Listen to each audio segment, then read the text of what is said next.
Welcome to the Truth Over Comfort show. Today's guest is Dave Decamp. He's the assistant news editor at antiwar.com, who put out everything about US foreign policy, Western foreign policy you probably want to know. He also puts out his own videos, normally covering the top stories on the website.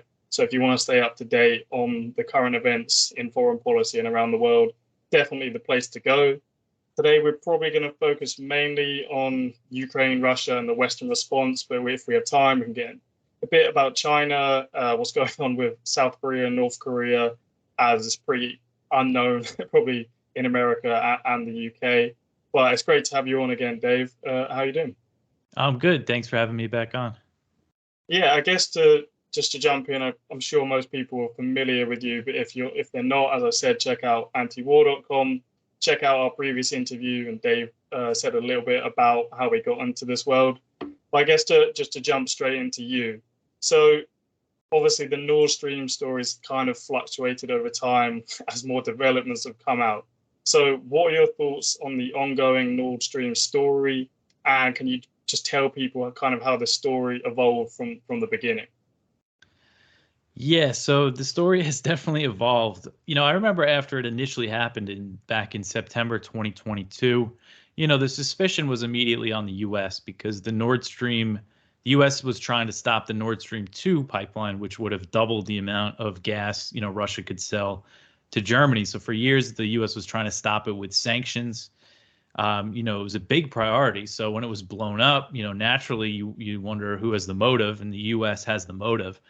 But I kind of thought, it was probably done. My just initial suspicion was that, oh, maybe it was done by, Poland or the UK or, some NATO country, so the US could kind of separate itself from it.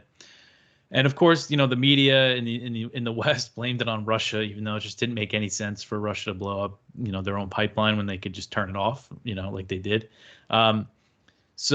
And then Seymour Hersh in February of this year came out with this huge bombshell report that said President Biden ordered the bombing of the pipeline. It said that U.S. Navy divers planted explosives in June 2022 under the cover of NATO exercises in the Baltic Sea. So that was pretty huge. And, at the time I thought maybe we would get some confirmation on that. But then all of a sudden in the Western media, German media, American media, British media, kind of all over, this narrative started coming out that linking it to Ukraine.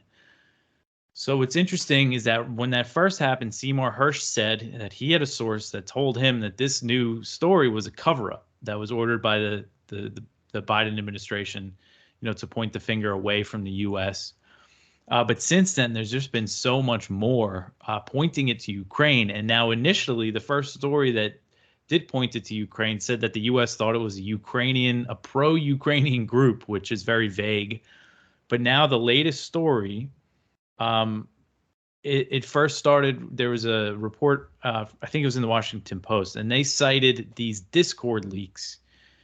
The problem is that they don't publish these documents, so we're just supposed to take their word for it that it is part of the leak. But anyway, they said that a European intelligence agency told the U.S. that Ukraine was plotting an attack on the Nord Stream pipelines. And they didn't say it was, some sort of rogue operatives. They tied it directly to Valery Zaluzhny, who's the commander-in-chief of Ukraine's armed forces. So tied directly to Ukrainian leadership. And then a little while after that, there's other story came out. Again, this came out in Dutch media, German media, and American media all on the same day, that Dutch intelligence told the U.S. Ukraine was plotting to blow up the pipeline, and that the CIA in June 2022 told them not to do it. So it's interesting because that's kind of, I guess, the official story now coming from U.S. and other Western governments, even though they haven't said it out loud, that it was Ukraine, that they suspect it was Ukraine. So it's just such a huge difference from, when it first happened, when everybody was blaming Russia. And, there's still the Hersh report, which still, I still lean towards it being the U.S. just because President Biden and Victoria Nuland both explicitly threatened the Nord Stream 2 pipeline before Russia invaded. They both said, if Russia invades, this pipeline is going to be no more. I forget exactly how they put it, but they both said, very threatening language. With regard to Nordstream 2, we continue to have very strong and clear conversations with our German allies, and I want to be clear with you today. If Russia invades Ukraine, one way or another, Nord Stream 2 will not move forward. If Russia invades, that means tanks or troops crossing the border of Ukraine again. Then there will be no longer a Nord Stream 2. We will bring an end to it. How will you do that exactly, since the project and control of the project is within Germany's control? We will, I promise you, we'll be able to do it. But so it's tough to really know who it was. I wonder if we're ever really going to get to the bottom of it. But I think it's interesting now that they're tying it to Ukraine, and I don't really see how this benefits the U.S. You know, if this was some cover-up story, I mean, it doesn't look good really for anybody. So that makes me think maybe it could be true. But then again, it's how did they carry it out? They're saying that they rented this yacht, this small yacht, to plant these explosives when, you know, they had to use an enormous amount of explosives. So there's definitely a lot of holes in the story. So yeah, that's pretty much where we're at. Yeah, just going obviously what you said about what Victoria Nuland and Biden said. You obviously had other officials who were like very happy it happened. You had Blinken, the Secretary of State, saying this is a tremendous opportunity. You had the Polish member of the European Parliament, who's the husband of Anne Applebaum. I can't remember his name. He was just at Bilderberg, but he put out the tweet saying "Thank you, US" with the picture of the explosion, which was interesting. He actually did get questioned in the airport when he was going to Bilderberg about that. Didn't really say too much about that. You also had, like, not too long after the sabotage, you had the Polish-Norway pipeline kind of announcement, which is interesting as well, because obviously the NATO Secretary General is the ex-Prime Minister of Norway. But yeah, as you kind of said there, I find it interesting that if this is a cover story, because there was obviously a long period of time between the sabotage, the Hirsch story, and then obviously straight after that, kind of they did try and put stuff out about, you know, pinning it on Ukraine, as you said, just pro-Ukraine affiliated people who could be Russian, and it was all like anonymous, obviously, sources. Why do you think that you kind of, I guess, implied it there that it may be true? Like, why did they, if it is a cover-up, why would they have explicitly now said it was not just, you know, a pro-Ukrainian group, but actual kind of officials? You know, what's kind of their end game, I guess, with this? Because as you said, obviously it doesn't look good for them because they're still supplying them. It's still an admission of guilt because they're saying that all these intelligence agencies knew. So yeah, what are your thoughts on that? Yeah, it's a good question. Just going back to one point you made about Norway, in the Hirsch report, Norway, the U.S. did this, blew up the pipeline in cooperation with Norway. And then, like you said, it was actually the day of or the day after the pipelines blew up that they opened this new pipeline from Norway to Poland. So yeah, that's definitely interesting when you look at who has motives, who benefits from it. But yeah, why would they be blaming it on Ukraine now, pinning it directly to the Ukrainian leadership? What could they benefit from that? I mean, I guess that the U.S. would benefit just not having the suspicion fall on them. I mean, if it was the U.S. that did it without telling Germany, or maybe who knows, maybe they did, Germany was in on it somehow, you know, we just don't really know. But if the U.S. did it, you know, kind of on their own, then that's a huge, you know, attack on its NATO allies right there. And if Ukraine did it, they can explain, oh, you know, they're attacking, you know, Russia's ability to sell gas to Europe, even though at the time, you know, NATO did say it was an attack on, you know, NATO infrastructure. So I don't know. I mean, maybe they could use it if they don't want to bring Ukraine into NATO or something, if they want to give them a reason why not to bring them in. Or I know Zelensky, you know, this is kind of more conspiratorial, but I've heard that Zelensky is kind of politically in competition with Zelensky. That a lot of people in Ukraine like him more than Zelensky, and he's kind of, there's rumors that he might run for president, although he apparently hasn't been seen for a while. So there's all these other rumors about him now that maybe he was killed, but I feel like I don't think they would really be hiding that if that was true. So I'm not sure, but maybe it's a way to get rid of Zaluzhny. Then maybe that's possible.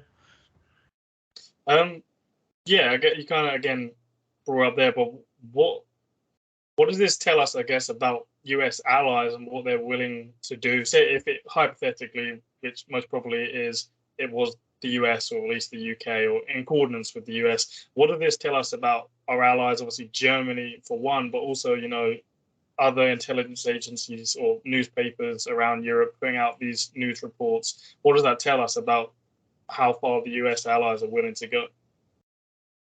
Yeah, well, I think it shows a lot that, if you're on the US side, they don't really care. I mean, it shows us with the sanctions and everything. The people being affected most by the sanctions in the West are in Europe. It's not in the US. And they've been kind of pushing the Europeans to, ban Russian energy and take all these measures. And one thing, that kind of compares to is Taiwan, as the US is preparing to build up Taiwan's military and kind of, preparing for a future war with China over Taiwan. That's what's happening right now. There's talk among China hawks, including some former government officials and members of Congress, that if China, takes over Taiwan, that they should blow up their chip factories, the semiconductor factories. So that geopolitically it'd be a disaster if China took Taiwan. Number two, it goes to your point of the chips. 90% of our the small 5 nanometer and less chips, silicon chips, are made by TSMC in Taiwan. And if China has not been able to replicate that industry, unlike many other industries that they've been able to replicate in their own country, if they got control of those TSMC factories and research facilities, they'd be the new OPEC of silicon chips and control the world economy. Now, let's face it, that's never going to happen. I mean, the United States and its allies are never going to let those factories fall into Chinese hands, even if there was a successful invasion of Taiwan. I mean, you're looking at something similar to what happened with the French fleet when Vichy France surrendered to Germany. The Brits didn't allow the French fleet to remain intact so that it could have potentially gone to the Germans and changed the balance of power in the battle for the Atlantic. So they bombed that fleet. That fleet was destroyed, and it was like Churchill walked into the House of Commons. He was a Francophile with tears streaming down his face because it was the hardest decision he made in the war. And yet he was greeted by unanimous applause as he entered the House because they understood how important that was to the future of Great Britain and the ability to continue the struggle against Nazi Germany. And again, I think you'd have a very similar situation here. I don't think TSMC factories, research facilities, things of that nature fall into the Chinese hands, even if they were somehow successful in the invasion. They would be gone, is what you're saying. They would be gone if the Chinese successfully took Taiwan. Those facilities and production capacity would be gone. Is that what I'm hearing you say? I can't imagine they'd be intact. That's fascinating. This gets back to sort of using deterrence and how does the chip sort of policies that the U.S. adopts create a deterrence? Well, I mean, this is one of the interesting ideas that's floated out there for deterrence is just making it very clear to the Chinese that if you invade Taiwan, we're going to blow up TSMC. I just throw that out not because that's necessarily the best strategy, but because it's an example of debate that's out there. And of course, the Taiwanese really don't like this idea, right? So as we think through what this strategy needs to be, we've got to think again about the sort of second and third order implications here of where this leads us. Are we fostering a very successful domestic Chinese chip industry that's eventually going to catch up to where we are, or are we adequately controlling, and sort of keeping them, keeping that lead that Chris just described in place? These are some of the questions that I think we're struggling to answer as we figure out what this economic. Can I have a little inter-party dispute here on the blowing up TSMC? If you do that, you have a $2 trillion economic impact on the global economy within the first year, and you'd put manufacturing around the world at a standstill. I mean, this is a terrible idea. I'm not promoting the idea.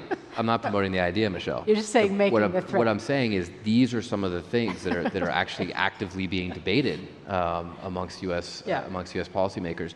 And by the way, if China takes over TSMC, whether it's a Hong Kong style takeover or they take over by actually invading and are actually able to capture this thing intact, we could very well face the same level of economic consequences, not globally, but for the United States.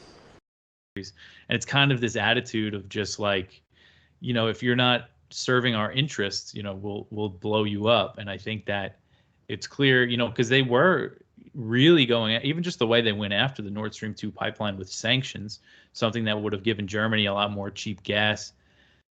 They were sanctioning German companies for that. So it just goes to show that the U.S., wants to dictate what their allies can do. Yeah, that's a great point. I'm familiar with. There's a few clips. One of them was, I think it was an ex-advisor or official with Trump, and he compares it to when Britain bombed France's navy in World War II to prevent from the Nazis taking it. And then there's another official, I can't remember his name, who's at like a conference think tanky kind of thing, and he says that, and someone kind of replies, that's a terrible idea, bombing the semiconductor factories, because there'd be like $1 trillion economy collapse around the world. I'll put those in the show notes because they're quite telling clips that they're already saying before it's even happening, like, we will bomb those semiconductor factories to prevent China from getting their hands on them.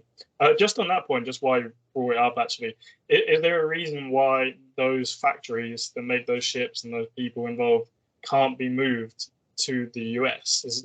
I saw, I think maybe Scott Horton said something about it, and I kind of thought to myself, like, can't you move them to the US? Do you have any insight into that at all? I just know that, Taiwan makes the most advanced semiconductors, most of the world's, they supply it.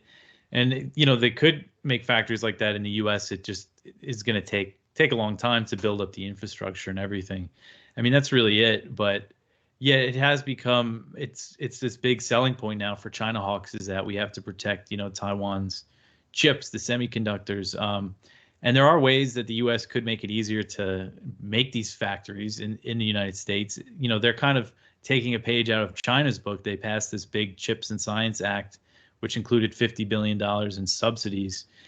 And, they're using that to try to entice Taiwanese companies to build more factories in the U.S. But there's other things the U.S. could do. They could, deregulate in some ways that make it easier for American companies to build factories. But yeah, everybody's just thinking, no, we have to prevent, China from taking over these factories. And if the resource is so precious and valuable, then you would think, avoiding war would be the top priority. But these policies of trying to flood Taiwan with weapons just are going to make war more likely, because it's a huge red line for China. They've made that very clear.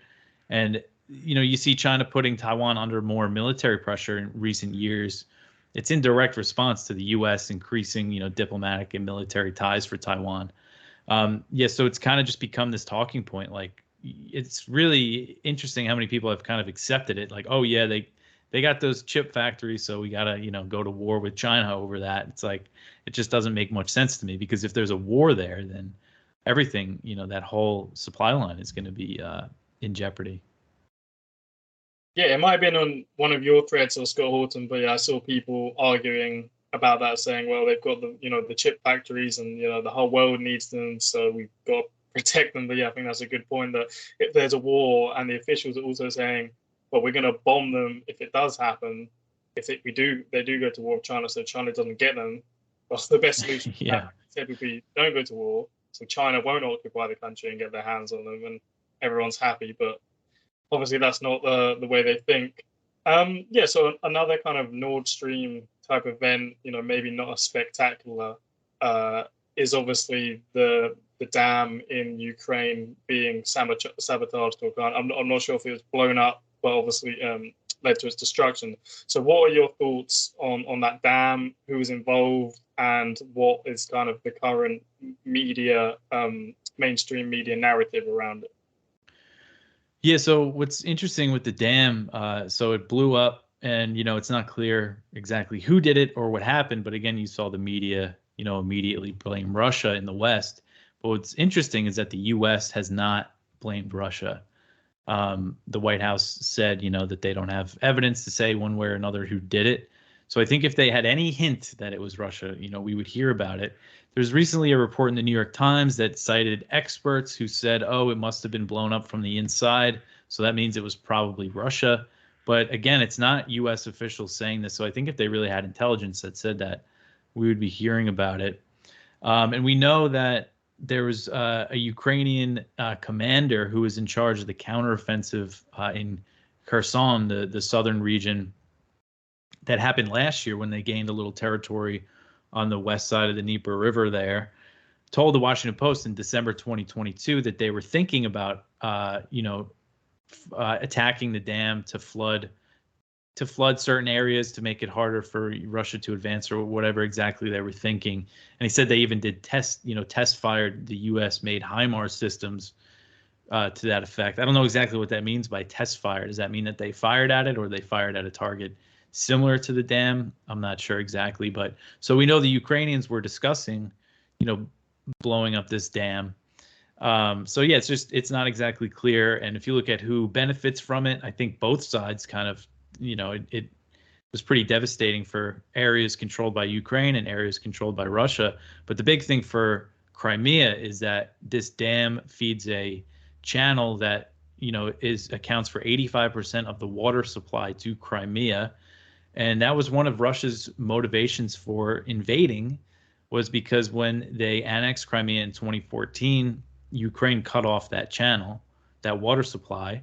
So it was one of the first things they did. I mean, it was like a day or two after they launched the invasion, they secured that, and they let the water flow to Crimea. So to think that Russia would want to threaten that, that doesn't make much sense. So I think it's more likely that it was Ukraine. Whether they did it, fired some missiles at it, or they had some saboteurs plant explosives, I'm not sure. That's kind of where I'm at with it. So yeah, what are the current kind of consequences of it? Is it still being kind of sorted out? Is it still heavily flooded? Like, what's kind of going on? Because it's kind of gone a bit more silent in the UK because there's some silly submarine story of these billionaires. I don't know if you're hearing in America, these submarine went to find the Titanic, and that's all I've been hearing of certain radios. So yeah, what have been the consequences of the dam? I guess both sides. Yeah, so it's funny because I actually haven't heard too much about it lately. I know that a lot of these towns were flooded. They had to evacuate thousands of people, and it's a bad situation for the people that lived in the area.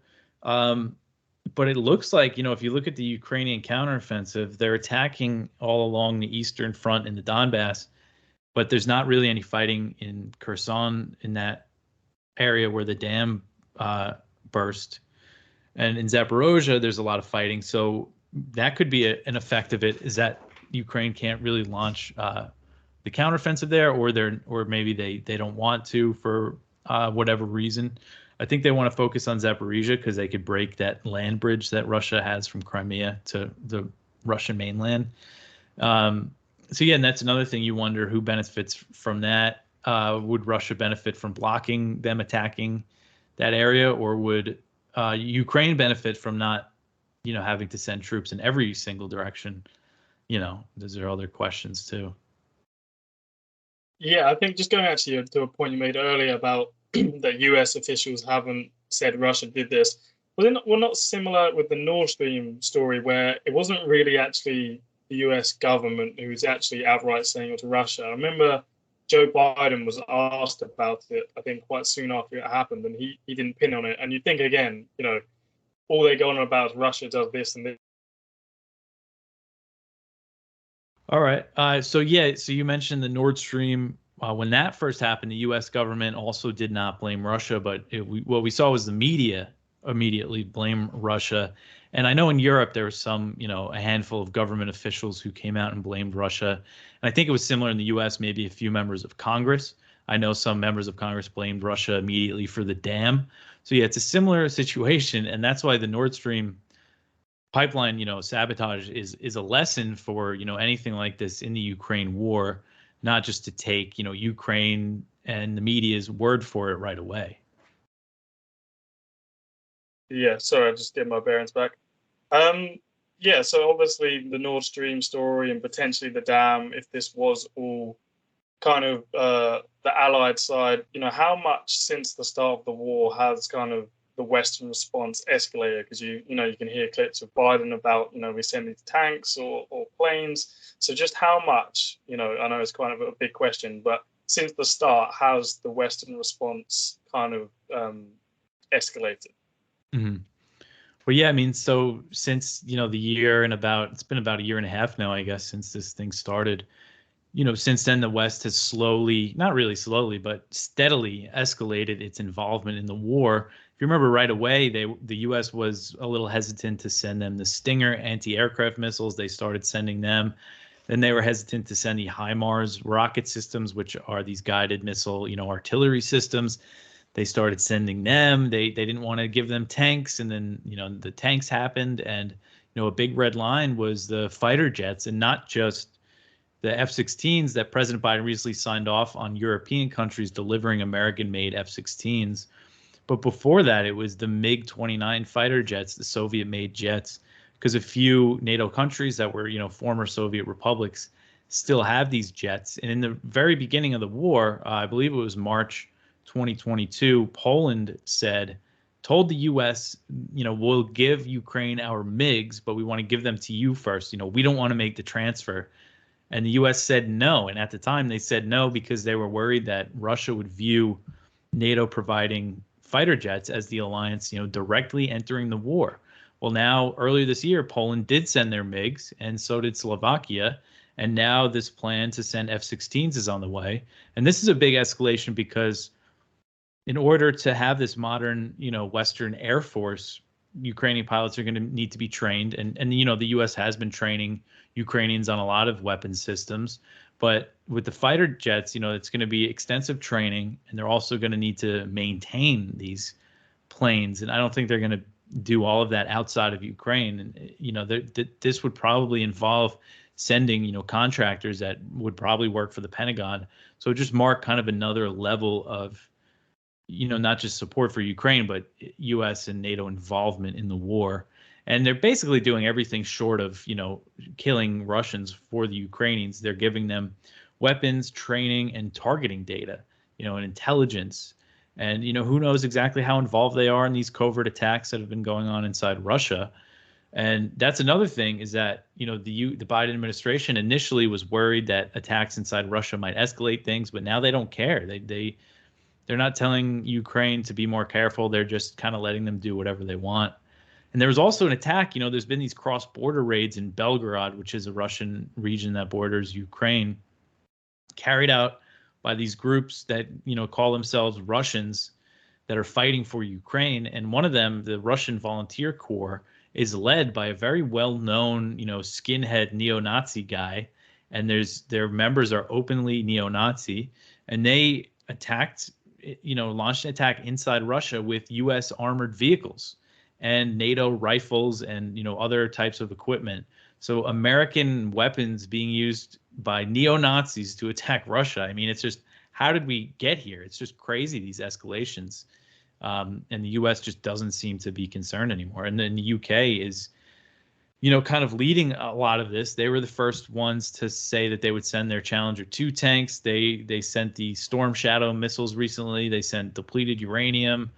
And, they're just going full steam ahead. And then the U.S. kind of is just following their escalations, and it's just a mess. Yeah, there was actually a question in Parliament. I'm not sure how far it was. I'll put it in the show notes, but like not too far in, asking about targeting Russian targets with missiles, longer range missiles, and they said that's all fine. Like they had no problem with it, and that's where kind of the story about the depleted uranium came from. It was again a parliamentary question, and they said, yeah, the tanks do contain depleted uranium, and Declassified UK kind of picked up on that. And I'm not sure if they was the first, but it kind of snowballed from there. I think now the US are sending depleted uranium, if I'm correct. Yeah, so there was a report recently in the Wall Street Journal that said that the U.S. is expected to give them depleted uranium rounds with the Abrams tanks, which are the U.S.-made tanks that Ukraine is expected to get by the end of the year. And the reason depleted uranium is a big deal is because it is radioactive, and it basically poisons the earth, and it's linked to, causes serious environmental damage, and it's linked to cancer and birth defects.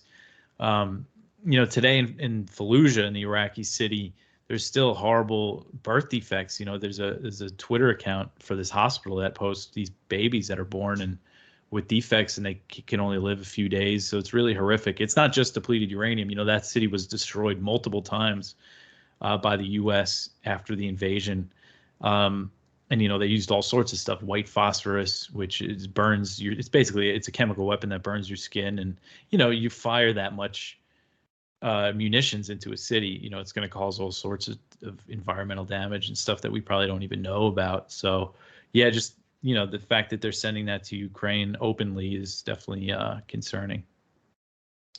Yeah, you can find lots of kind of studies and news articles about Fallujah and the birth effects. And, I think there's one study that compares it to Hiroshima in obviously what happened in World War II. Obviously, there's been a lot of Western escalations and what they're sending and talk of what they're sending. But what actually has been sent by various countries? Are they dragging their feet? Because you constantly kind of hear these announcements, but actual delivery seems like it's kind of slow. Is there? What are your thoughts on that? Are they kind of dragging their feet, or at least allies? Are they just saying we're going to send it to them and out of good faith to the US, and then just saying, oh, we'll get it there by 2026 or whatever? Yeah, well, there is some of that, and I know with some of the European countries, I haven't been following it too closely, that kind of announce things and then Ukraine doesn't end up getting them. But when it comes to the big stuff, the tanks, the German Leopard tanks are there, and they're using them in this counteroffensive, and Russia says they're destroying a lot of them, and apparently they are, because Germany's already trying to get them more. So they have those tanks. The Challenger 2 tanks, I believe, should be there as well if the depleted uranium is there. So I believe that was part of the parliamentary questions, that they said, yeah, the tanks are there and they have depleted uranium. When it comes to the fighter jets, that's going to take a while because right now they're trying to figure out which countries are going to give them to Ukraine. The Dutch and Denmark and Belgium, I know, are all kind of expected to give them some of their F-16s. They have to figure out the training program, and none of that has been decided yet. So that's probably going to take a few years, I would guess, before they are actually armed with F-16s. What I think are, and some of a lot of the things that the U.S. has said it would send, they're using this thing called the Ukraine Security Assistance Initiative, which is an authority that allows, the president to purchase weapons for Ukraine, and that takes longer than just shipping them because they have to do contracts. Some of the stuff needs to be manufactured. So yeah, but I think for the most part, they are sending what they're saying.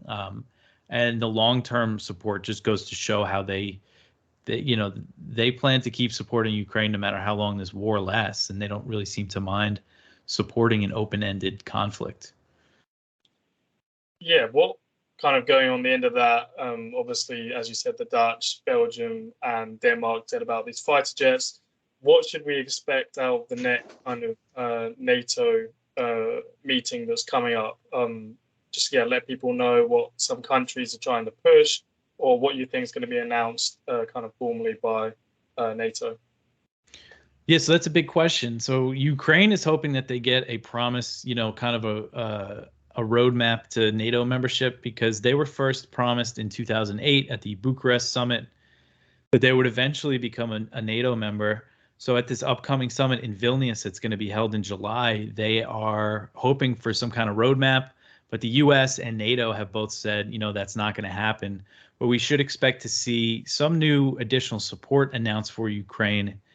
And, the big thing that's popular now is an Israel model, which, the U.S. relationship with Israel is that they have committed billions of dollars in military aid each year. They get $3.8 billion each year, but they don't get, NATO Article 5 mutual defense guarantees.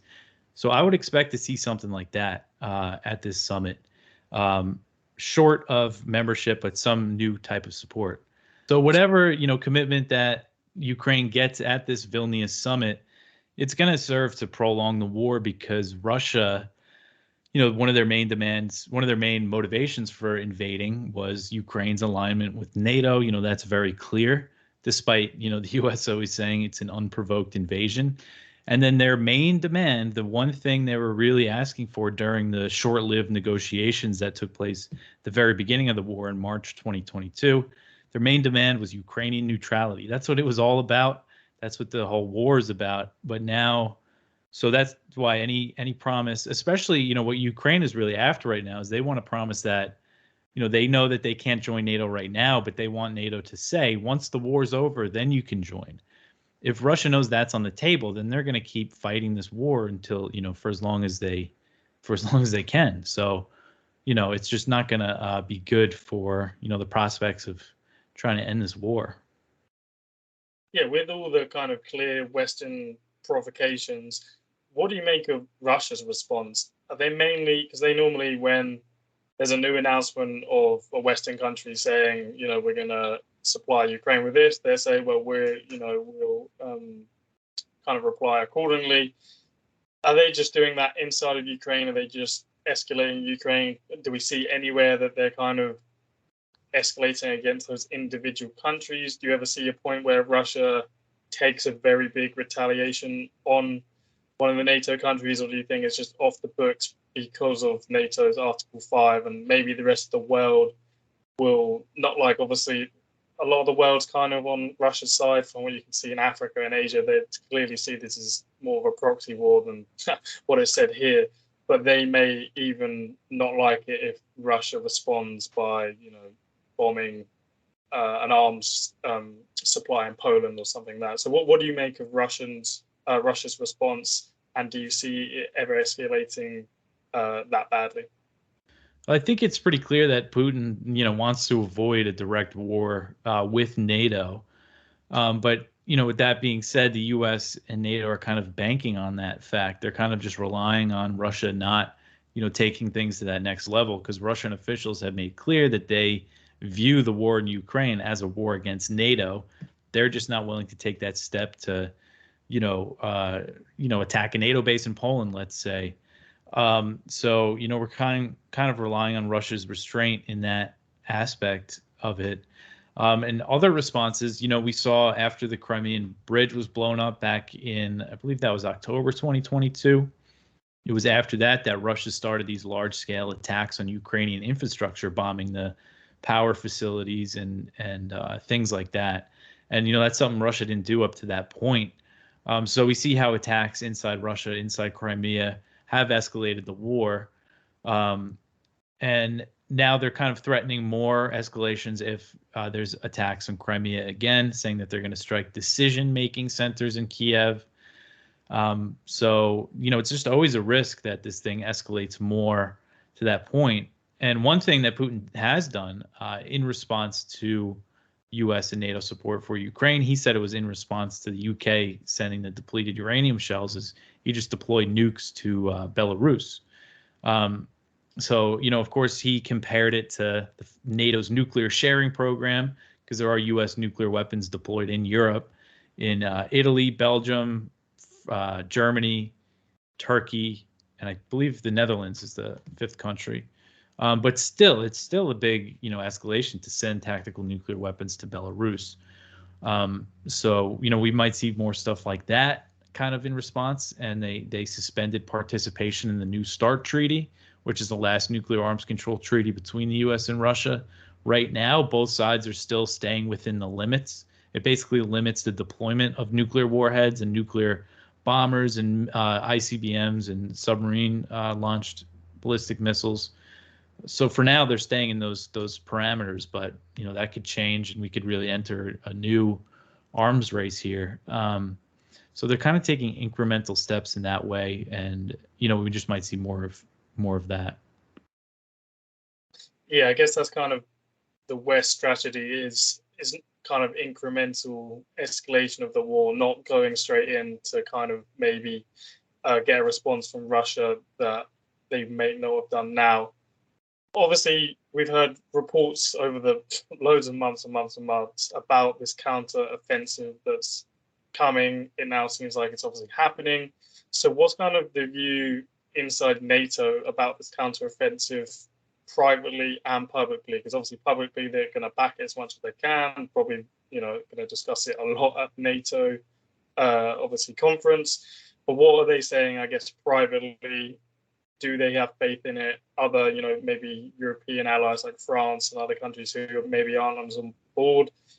Is there anything you've seen in the newspapers about comments they've made about the counteroffensive? I mean, as far as I know, it seems like even France and Germany are kind of on board with everything at this point. They kind of were resisting things earlier, but now it seems like they've kind of gone all in. And when it comes to the counteroffensive, there's been a lot of reports leading up to it that said the U.S. didn't think Ukraine could really have much success or regain much territory, but they're still pushing for it, publicly. And right now, it doesn't look like Ukraine's having much success. They claim they've retaken some, small villages, but it looks like they're taking a lot of heavy losses. And Western officials have said that, speaking anonymously to the media. But then, we've kind of seen this throughout the war privately, but, again, as anonymous sources, they're saying, yeah, we don't think Ukraine's really going to do too well. But then publicly, they're saying Ukraine's in good shape. We've given them everything that they need so they can regain territory from Russia. But the reality on the ground is it doesn't really look like that. I mean, it's been about a little over 2 weeks now. And, there's been a lot of fighting if you look at the battlefield maps. But the battle lines have barely moved. So I think there's still going to be another phase of this counteroffensive. It's probably going to last a little longer. But I don't think, Russia spent the last few months since the fall of last year, kind of reinforcing the lines there. So they've been kind of preparing for this. A lot of people predicted that Russia was gearing up for an offensive in the winter, but that never really came except for in Bakhmut. But that fighting was mostly done by the Wagner forces, the mercenary group, while they're putting their other regular troops, just again reinforcing all their positions. Yeah, I think you may be right actually about France and Germany there. I think I just read an article, can't remember where it was. It might have been the Telegraph, about how French officials spoke to them, and it was kind of like Macron's kind of on board with arming Ukraine for this counteroffensive to put pressure on Russia to negotiate. I'll try and find that after. Obviously, we can kind of see where the Western endgame is to just keep prolonging it, keep Russia bogged down, as long as possible. Maybe have a bulwark in eastern Ukraine just to keep it kind of going. But what is, Russia's endgame? Where do you think they're going to draw the line and say they've had enough, or that they feel like they've met their goals? Where do you see Russia's endgame going? Well, yeah, I mean, that's a tough question because, if you look at, again, what the U.S. and NATO are doing, they're not deterred at all, even though, this war's been so bloody and Ukraine has lost a lot of territory so far. They're still all in on backing and arming them for years and years to come. So from Russia's standpoint, I don't know when they're going to be happy. I think they're kind of just going to try to wait out the U.S. and NATO because it is an issue that's more important to them. I don't think right now they're going to go for a frozen conflict because we've been seeing talk that that's what the U.S. is thinking. If this counteroffensive doesn't work, how about a frozen conflict, kind of like establish a DMZ like on the Korean Peninsula? But Russia's not going to go for that now. Maybe in a few more years after they've exhausted more forces and used more resources and they're ready to call it a day. But right now, I don't think that's the case. I think they're going to try to wait them out. I saw recently there's this guy, Karaganov. He's a political scientist in Russia. He's been an advisor to Putin before, and he was an advisor to Boris Yeltsin. Some people say he's very influential on the Kremlin now. Others say that he's not so much anymore. But he wrote this paper that was published recently, and it caused a big stir because he was saying that Russia should lower the threshold of the use of nuclear weapons and consider actually using nukes on the West to show them that they're serious. But what I thought was kind of more interesting in the beginning of that article, what he said was, even if we take the Donbass right now, we're going to have a state in Western Ukraine that hates us and is armed with NATO, and has a NATO army, basically.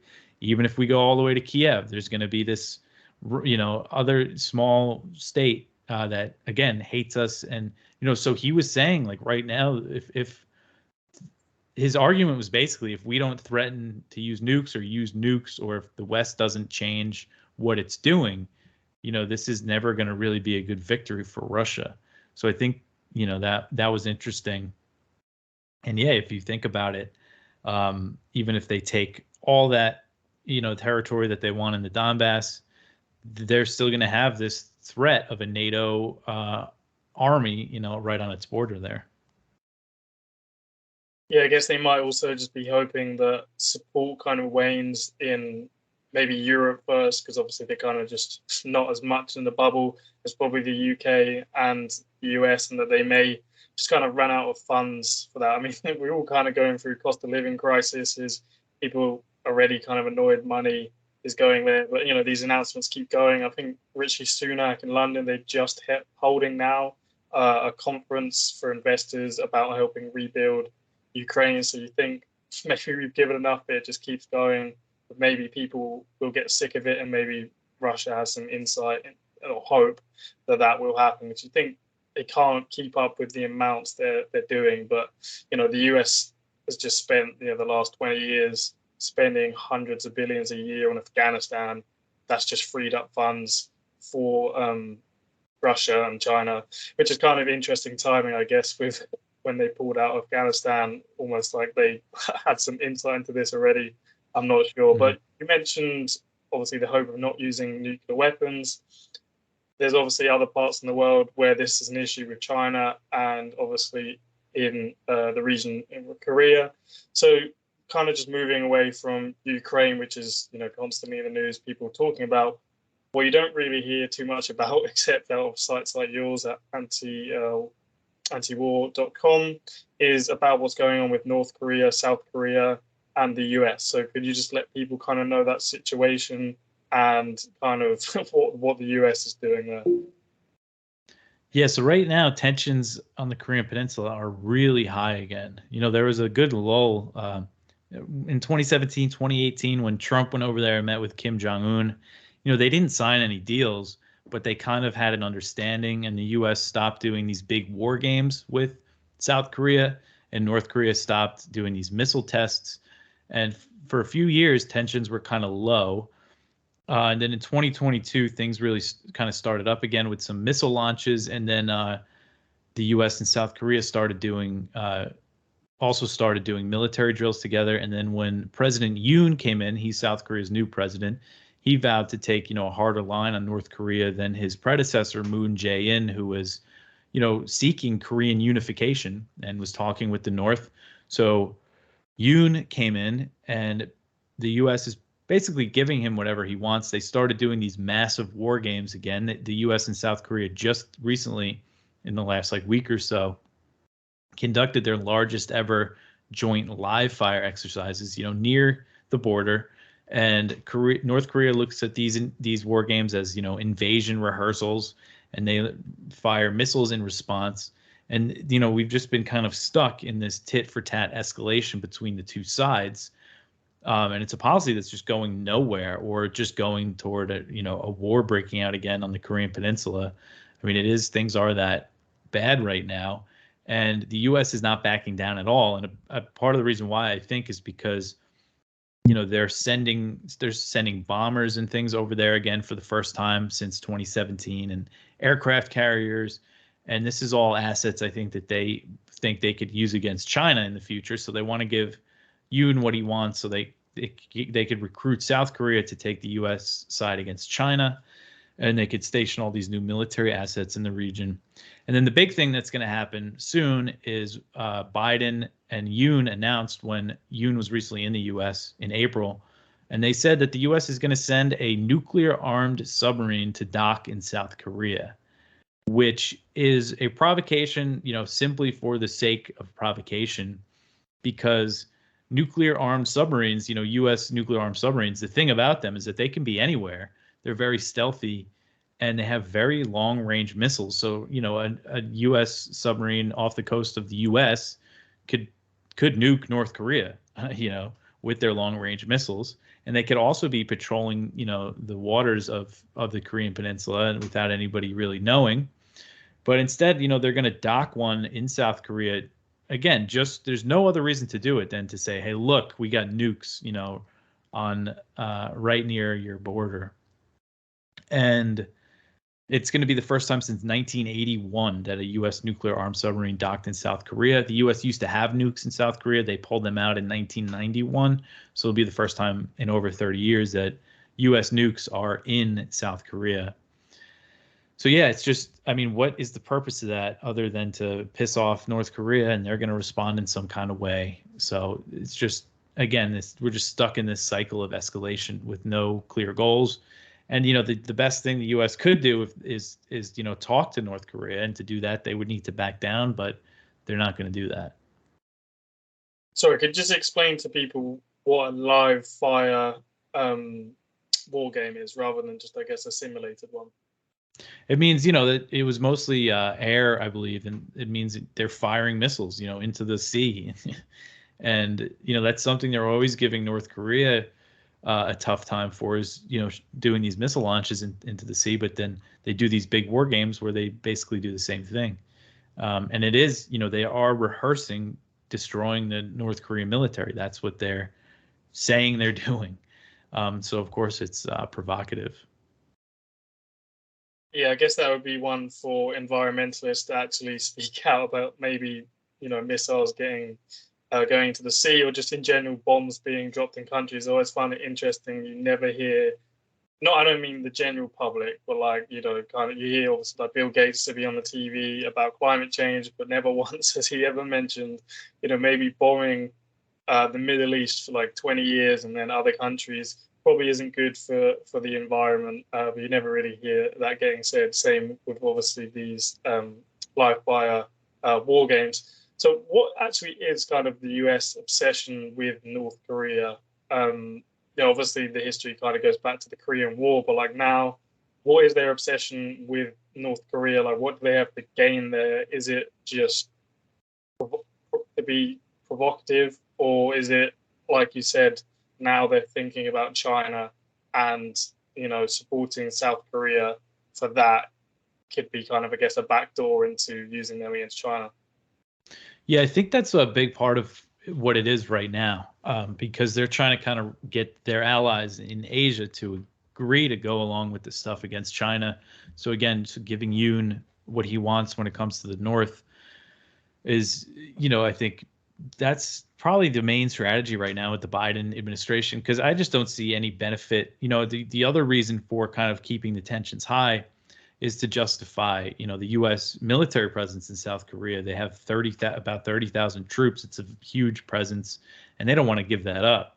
So, Korean unification, would, there wouldn't be a reason for that presence anymore. So I think that's kind of what's behind it, the overall policy. But when it comes to today, I really think China is a big factor, and the U.S. is also getting South Korea and Japan to talk more, trying to get them to resolve their issues, because this is all about building, alliances against China in the region.